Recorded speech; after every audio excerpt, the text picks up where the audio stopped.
game being at home for Notre Dame in a bounce back year for Marcus Freeman is so critical.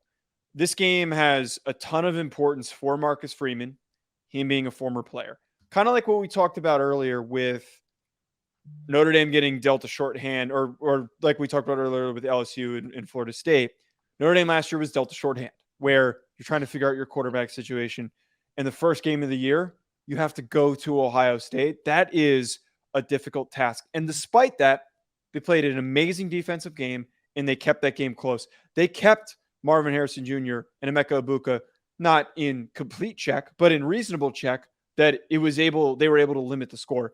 I think that this year, with a team that has been so much better offensively, that I trust Al Golden and Marcus Freeman to be prepared again to face off with that offense. There's no CJ Stroud. Kyle McCord has looked better over the past couple of weeks, but I am not putting my faith in him to get this victory over Sam Hartman. I look at both these teams and I see a lot of similarities. I see quality offensive lines. Notre Dame's is better. I see quality defensive lines. Ohio State's is better. I see decent secondaries, but Notre Dame has had the consistently better secondary. You can match up a lot of these different position groups, but where it is the most important, there is a massive talent and experience gap at the quarterback position for Notre Dame compared to Ohio State. And last year, that massive gap produced a win for Ohio State. This year, it's going to produce it for the Fighting Irish. Notre Dame's winning this game because of Sam Hartman, and they're going to win it because they're going to run all over their ass with Audric Estime.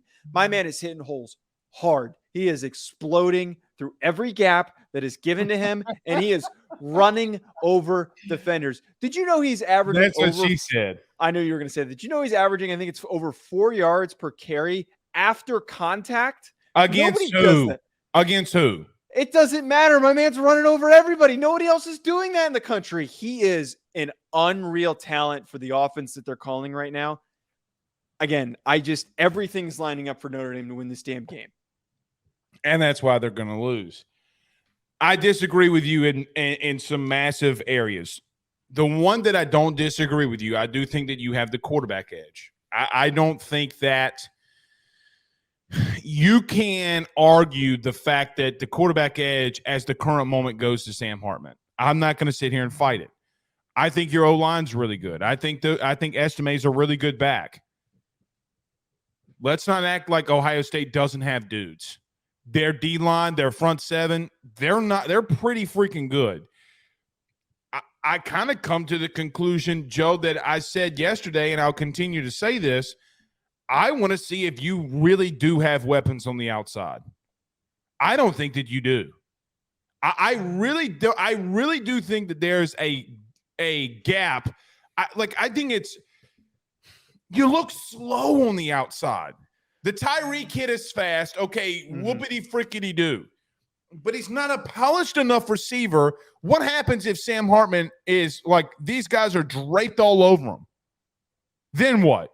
You have plenty of options coming out of the backfield, and their tight ends are. You can't beat Ohio State just throwing to the guys out of the backfield and running the football down their throat. If that's the case, then you're no better than Brian Kelly was at Notre Dame.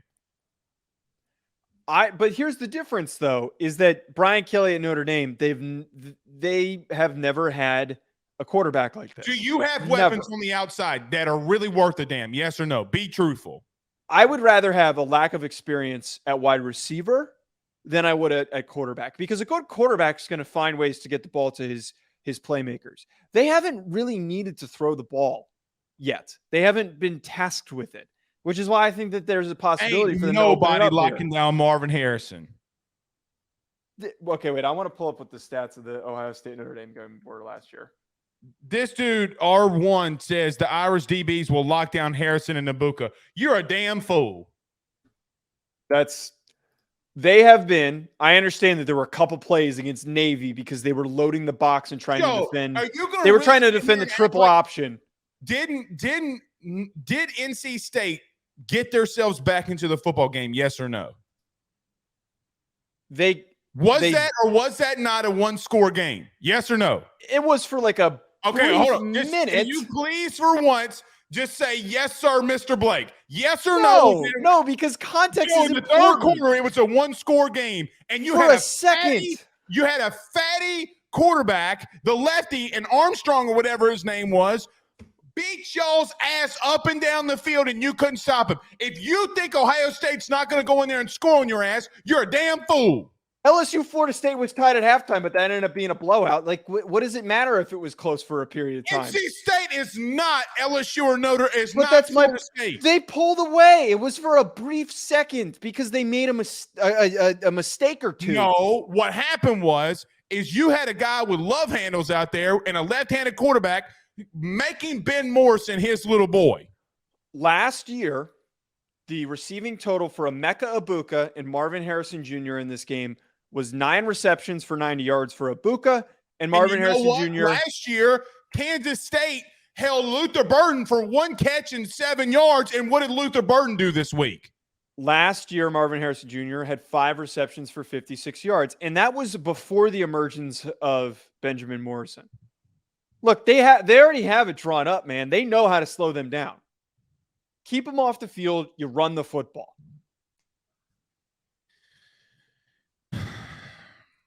Brennan Armstrong went 22 of 47 for 206 yards and 2 DDs with 3 interceptions. Okay? It's a terrible performance. You It's a hell of a game. allowed. Yeah, he's not a good quarterback. They are not Ohio State. He is not better than McCord. And he's not better than McCord. I wasn't saying that, but that's proof. Okay. They're not going to do that to Kyle McCord, but that's proof that they have a really good defense and a really good secondary, that they pick the ball off, they can create pressures, they can get after the quarterback. Joe, you have an issue. Notre Dame has the issue on the outside. And if you think that you're going to be able to throw the ball all over them and do whatever you want offensively, it's wrong. That front 7 is a very good challenge for this offensive line at Notre Dame. It's a really good challenge. Did you know that front 7 only has 5 sacks, I believe, this year in 3 games against weak opponents? And they're not getting home. Why am I worried about a front 7 that's been talked about this whole offseason?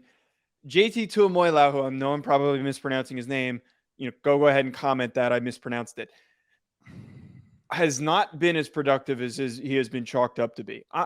Give me Joe Alt in that matchup. Joe Alt and Blake Fisher can both block him, no problem. No, Notre Dame, Florida State only had a sack. They blew him out. Sure. You're using, they only have 5 sacks on the year. And, Joe, I said that you don't have wide receivers on the outside that can win, and you say, that front 7's not good. What happens when those dudes on the outside, you stack the box and they go man-to-man on the outside and you can't get a pass off? Because let me tell you what Ohio State's about to do to your ass. You ready? Bookmark this hoe. They are going to stack the box on you. They're going to make Hartman throw. Beat me early. Okay? Do it. Because they think that they have the dudes on the outside that can beat you one-on-one.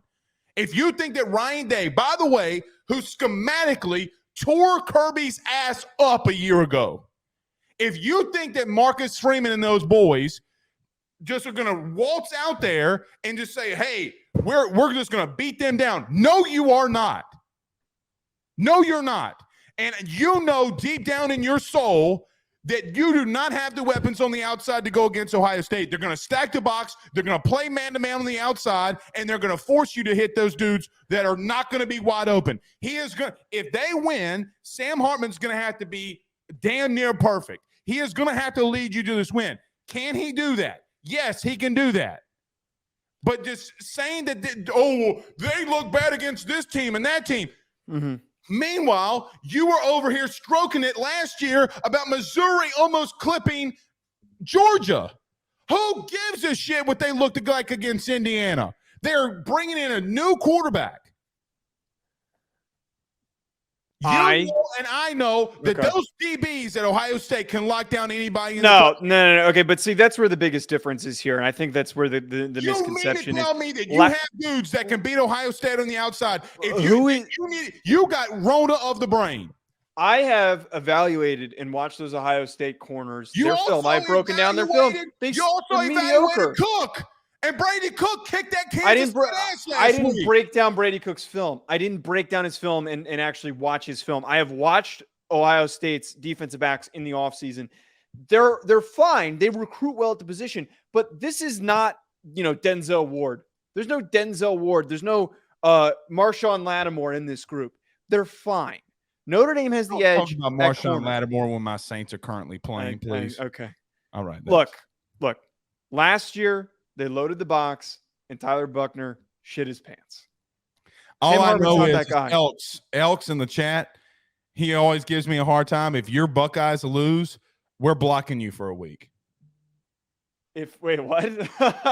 if Elks' team loses this week after I defended the Ohio State faithful, Elks is getting blocked for a week. Yeah, I love how actually it's kind of fitting though that being an LSU fan defending Ohio State, but here's the truth. Okay, now I'll give you something that you can actually clip. Here's my opinion. Okay. My opinion is I do believe what I said to be true, though. I do think that Ohio State, to be able to slow down Notre Dame to some extent, you're going to have to stack the box and slow Estime down. I don't think you stop him. I think you can contain him, and you're just going to have to play man-to-man on the outside and make sure that you win those battles. That's the only thing that you can do, okay? Offensively, it might start off slow, Joe, but when it comes down to it in the end, yeah, I would trust a better quarterback in Sam Hartman. But here's another thing. I know that you'll say that the Clemson game last year was a big win for Marcus Freeman. I don't disagree that it was a big win. This is the biggest game that he's coached, this one. I know last year you're not really expecting him to beat Ohio State, right? Like he's a first-year head coach. Early in the year, it is what it is. This is the biggest game that he's ever coached in my personal opinion. Is he going to be a deer in the headlights? Does Ryan Day do some things offensively that maybe they haven't shown? Joe, I don't think, at least in my opinion, from what I've seen from Ohio State, I don't think that they've opened things up really. I mean, they haven't had to. They haven't played anybody. So the question is, what happens this week when they do open it up? Well, same thing. I think the same thing, though, can go for Notre Dame here, is that they haven't needed to open things up, and they've just relied on their run game. They've just said, we're going to run Jeremiah Love and Audric Estime and win these football games, and we're not going to really attack vertically because they know it's the same thing here for Ohio State, that they don't need to open things up. And Notre Dame, at all costs, even against NC State, they don't want to open things up because they don't want to show like, hey, we do have some guys on the outside. We do have some athletes. There are guys in that room that are waiting to pop off. I'm telling you right now. I just think that if there is going to be a year for them to do it, it is going to be the year that Ohio State has a new quarterback. It has to be. It has to be. What if it isn't? Then what? I mean, Notre Dame can still finish as a one-loss team and finish with a good record and, finish around the top 10. Well, you definitely – so here's – no, well – 2 losses because I don't know. If you lose to Ohio State, you're not beating USC if you lose to Ohio State. I gave you a layup and you completely whiffed on it. I think that this, if for your playoff chances, this is as much win of a game as you can have. I agree. Because, I mean, look, I don't have – where is that game at, the USC game? Is it at home or away? It's at home. So you got Ohio State and USC at home. Yeah, you've Clemson on the road, but I'm not worried about that. Yeah, I wouldn't worry about them either. That's interesting, man. I mean, USC, they don't play in the cold. No, they typically it's in October. They very rarely will schedule that game in November, December, because of that reason, because they're soft.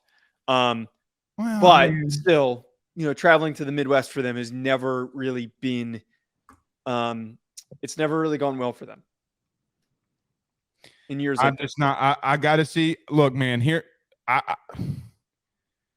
I'll do what you did to me week 1 with Florida State. Okay. I gotta see Marcus Freeman win a big one like this. All right. Show me that the Marshall and the Stanford and all the other games that you couldn't perform in later in the year, show me that it was a fluke. Show me that you're a really good head coach. But I do think that a lot of people are putting down on Kyle McCord way too early.